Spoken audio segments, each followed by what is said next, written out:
आपका ध्यान मेरे ऊपर हो। माँ सरस्वती को प्रणाम करता हूँ, आप सभी की गरिमा की उपस्थिति को प्रणाम करता हूँ।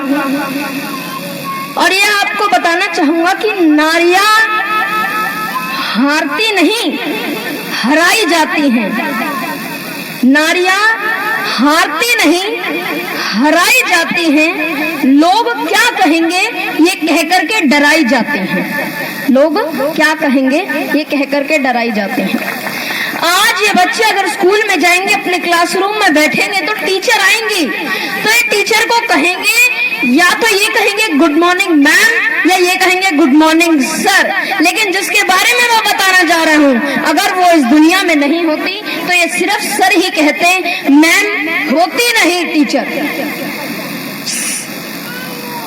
मैं ऐसी शख्सियत के बारे में बताने जा रहा हूँ। इनका जन्म 3 जनवरी 1831 को हुआ और ये इनका जन्म एक ऐसे दलित परिवार में, एक समाज में हुआ जहाँ पढ़ाई करना स्त्रियों के लिए, लड़कियों के लिए बंद था। कोई प्रबंधा नहीं थी, प्रबंधा। और जब इनके पिता ने एक बार इनको देखा, ये किताब पढ़ रही थी, तो इनके पिता ने उनसे किताब छीनी और वो किताब को डस्टबिन में फेंक दिया पेज फाड़ के। और ये बोला, अपनी बेटी को समझाया कि बेटी, जिस परिवार में तुम पैदा हुई हो, जिस समाज में तुम पैदा हुई हो, वहाँ स्त्रियों को पढ़ाई करना, लड़कियों को पढ़ाई करना वर्जित है। ये कैसे समाज में पैदा हुई थी। और देखिए, उसी दिन से इनके दिल में आशा उड़ी कि मेरे को पढ़ना है और लड़कियों को भी पढ़ाना है, क्योंकि जिस स्थिति से मैं गुजरी उस स्थिति से कोई और ना गुजरे। इसलिए उन्होंने इतना बड़ा बलिदान दिया। और हमारे बीच में प्रिंसिपल मैम आई थी, उन्होंने आपको बहुत सारी घटनाएं बताई सावित्रीबाई फुले जी के बारे में। मैं भी जब वो अपने ससुराल गई बड़े होके, तो उनके पति ने उनका मार्गदर्शन किया। लेकिन जब ससुराल वालों को पता चला कि ये स्त्री पढ़ रही है और इसे पढ़ा इसका पति रहा है, तो इस बात का पता चलते ही उसी दिन उसी टाइम उन्हें घर से बेदखल कर दिया गया। श्री ज्योतिबा फुले, जिनको आगे चल के महात्मा की उपाधि मिली, वो अपने दोस्त के घर का आश्रय लिया। और उसके बाद इन्होंने अपना घर तो छोड़ दिया, लेकिन समाज के लोगों के लिए अच्छे कार्य करने को नहीं छोड़ा। ये स्त्रियों के लिए, लड़कियों के लिए, बालिकाओं के लिए इन्होंने स्कूल खुलवाए। देखिए, जब ये अपने स्कूल से, जब अपने घर से स्कूल जाया करती थी, पहले स्कूल उन्होंने अपने घर में ही खोला। जब ये अपने घर से स्कूल जाया करती थी, तो जो इनकी साड़ी होती थी वो गंदे सड़े टमाटर, पत्थर, गोबर, कीचड़ सब फेंक के स्कूल तक इनकी साड़ी पूरी गंदी हो जाया करती थी। ऐसा बहुत दिनों तक चला। लेकिन इनके पति ने इनको एडवाइस दी, इनको सलाह दी कि तुम एक साड़ी अपने बैग में रखो और स्कूल जाकर वो चेंज कर लिया करो। लेकिन एक दिन एक आदमी ने इनका रास्ता रोका और उन्होंने कहा कि जब तक अगर अब तुमने इसे बंद नहीं किया, इस कार्य को, शिक्षा देने को कार्य को, तो मेरे से बुरा कोई नहीं होगा। वहां खड़े कई लोग देख रहे थे, लेकिन किसी ने आवाज नहीं उठाई, किसी ने उसकी मदद नहीं करी।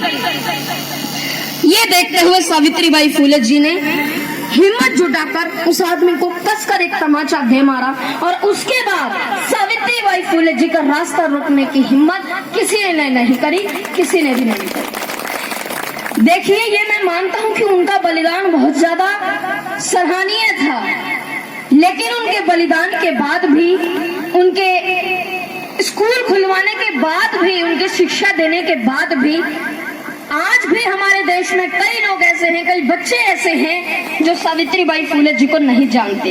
आज भी हम समाज में उनको वो दर्जा नहीं दे सके जो उनका मिलना चाहिए था। देखिए, इस दुनिया में प्लेग महामारी आई थी और उस महामारी वो भारत में भी आई। जब वो भारत में आई तो सावित्रीबाई फुले जी ने हॉस्पिटल बनवाए, बेड लगवाए। लेकिन कहते हैं ना कि दूसरों का ख्याल रखना चाहिए, लेकिन अपने ख्याल का भी ध्यान रखना चाहिए।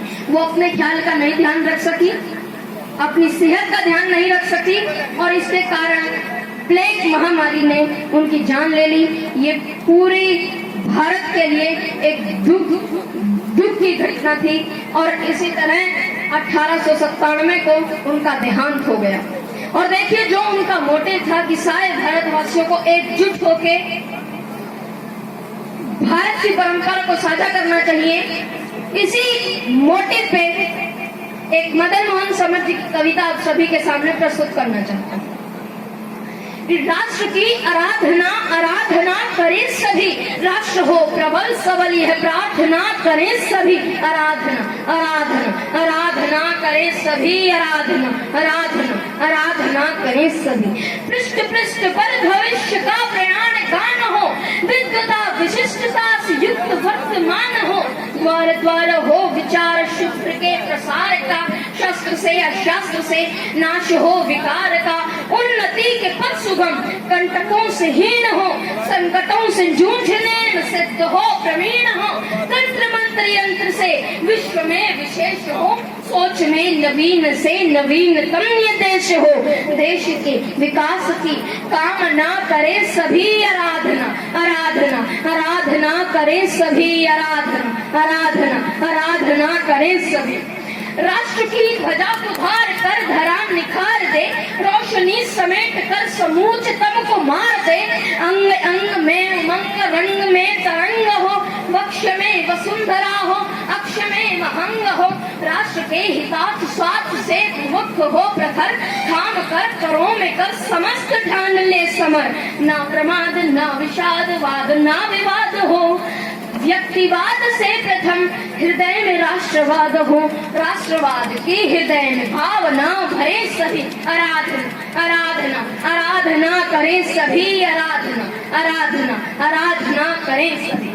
भ्रष्टता निकृष्टता से युद्ध का बिगुल बजे, व्यक्ति व्यक्ति शंख फूक सैन्य सा सजे धजे, यह रक्त ना निशक्त हो सशक्त शौर्य बन रहे, श्वेत शुष्क हो नहीं यह तन में नम सदन रहे, बुद्ध की तरह विशुद्ध युद्ध के विरुद्ध हो, जब निरुद्ध बुद्ध ही हुआ तो रुद्र से भी क्रुद्ध हो, अस्ति अस्ति में दधीच की प्रभा प्रचंड हो, हम लड़े तो शत्रु का घमंड खंड खंड हो, हम लड़े तो शत्रु का घमंड खंड खंड हो, शत्रुता से शत्रुता का सामना करें सभी, आराधना आराधना आराधना करें सभी, आराधना आराधना आराधना करें सभी। भारत माता की, भारत माता की। हमारे जीवन में उमंग शक्ति इन सब का महत्वपूर्ण स्थान है। जीवन में हर पल में जश्न मनाएं ऐसी हमारी कामना हो और उसी को आत्म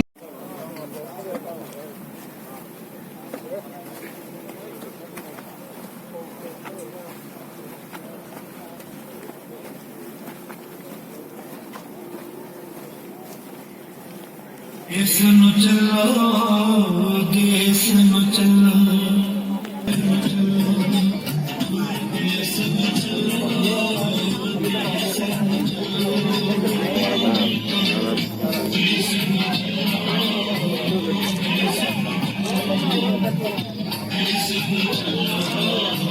वो तो देखी ना पिछली फोटो वो मैडम पीछे रही।